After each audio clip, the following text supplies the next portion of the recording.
Hey everyone, so today is Crusader Industries and Tumbril's day at the Expo.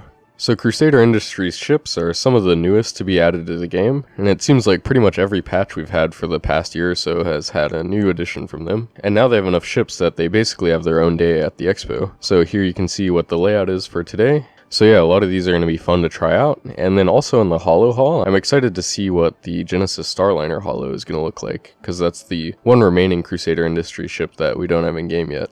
Okay, but in this main hall, we have the pretty large Hercules lineup. So starting here, we have the C2 Hercules, and I guess this would be the base variant of the Starlifter, but it also happens to have the most cargo capacity. It lacks a bit of the armor and armament of the other two, but yeah, it holds nearly 700 SCU and is very fast for a ship that can hold that much cargo. And at the moment, it's the best hauler in the game. And even once bigger haulers get implemented into the game, this is going to be one of the best ships for bringing stuff in and out of atmosphere. Over to the left here, we have the M2 Hercules. Now this one is a little bit more military focused than the C2. It has heavier armor plating, an additional turret that you can see there, slightly reduced cargo capacity, but it also contains amenities for bringing some troops along. So this is really meant for deploying into a battlefield or something like that, and helping to resupply in areas that might not be completely safe. Then the last Starlifter we have here is the A2. And this is the most military focused. It has the most turrets, so it has that additional nose turret, but it also has multiple extra ones on the bottom as well. But its main feature is the fact that it drops massive bombs, so it gives up a ton of its cargo space to be able to do that.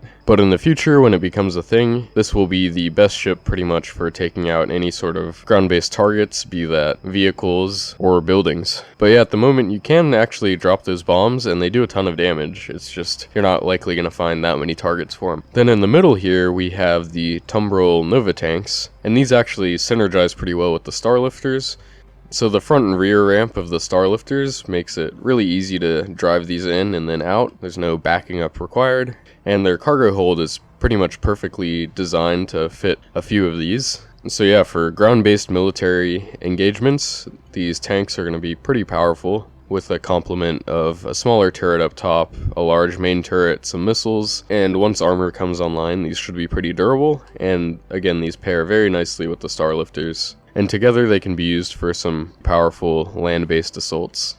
Alright, and then in this room off to the left, we have the rest of the Crusader Industries lineup.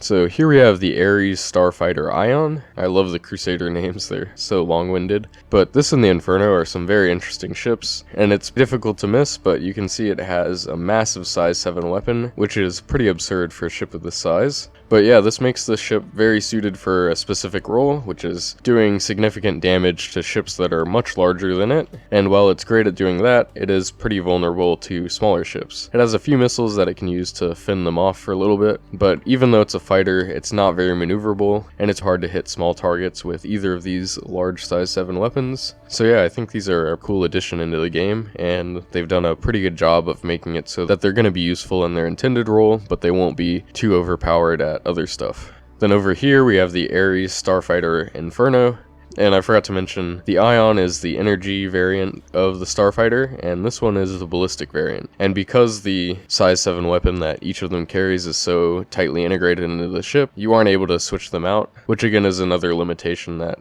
kind of helps to balance these out. So for now, I think the Ion is probably the slightly better variant of these two, just because ballistics are in a bit of a rough space, and the massive Gatling on this thing has a kind of odd spread that makes it difficult to make use of the typically long range that a size 7 weapon would have. However, I really like the black and red paint job on this. I think it looks really cool, so it's definitely a hard choice between the two. But yeah, if you haven't gotten a chance to fly either of these, I'd definitely recommend checking them out. They're like a lot of the other Crusader ships with an awesome cockpit view, and if you happen to be going against a target that they're intended to be taking out, then these are going to do a great job of just shredding straight through that.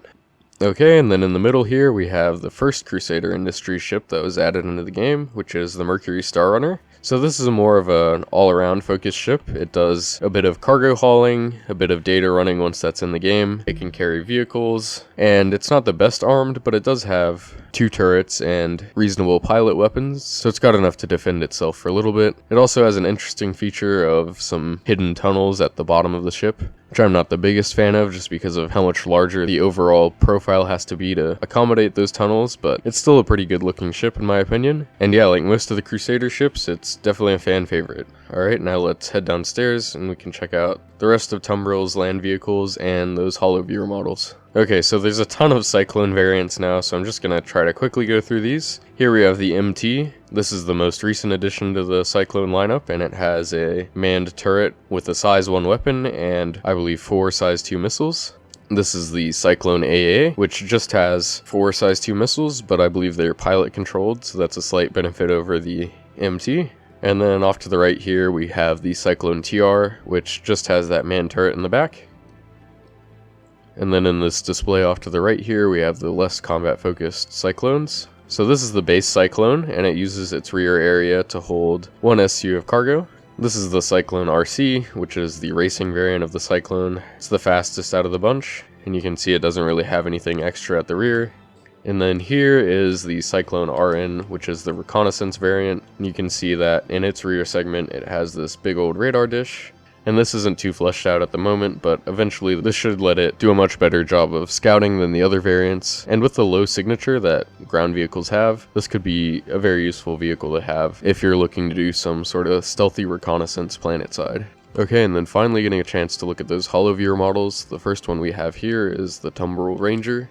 So this holo viewer model actually looks to be larger than what these actually will be eventually, and that's one of the main draws of these, is hopefully these will be able to fit in pretty much any ship with a cargo bay, so even something like an Avenger Titan, just because of their compact nature. So once ground vehicles are a more important part of the game, these will be useful to have so that you can have that capability even in a smaller ship.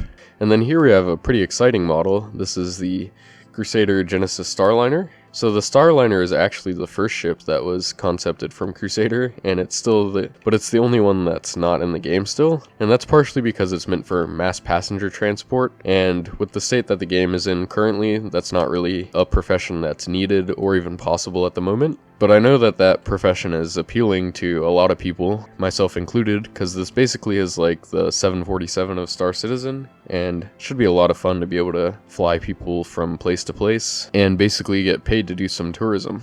So yeah, seeing this model here hopefully means that they're progressing with the implementation of the ship to some extent. They already have a ton of assets from Crusader since they've implemented all of their other ships into the game, so I really hope that we'll be seeing this one sooner rather than later, and getting the gameplay to go along with it, but we'll just have to see about that. Again, all of Crusader's ships are pretty fun to fly around, as well as the stuff like the tanks, so I'd definitely recommend coming here and renting them to check them out if you haven't gotten the chance to already. And then as for the sale, there's quite a few Warbond upgrades available today. The special one that they have is the M2, but they also have both of the Starfighters, I think, and the A2, and all of these have recently gotten price increases because they've gone flyable, but these Warbond upgrades basically let you get them at their original price or closer to their original price. So yeah, if you're looking to pick up any of those ships or add it to your CCU chain, there's a few options available today, especially if you're CCUing up to a pretty high value ship. Okay, so now I want to thank my members, Starjump Starlet and GreatWatch93. Thank you all so much for supporting the channel, and if you guys want to help me out, you can do that by hitting the like or subscribe button, which I really appreciate, or if you really want to support the channel, you can do that by hitting the join button to become a member. So I hope you guys are all enjoying the Expo, and thanks for watching.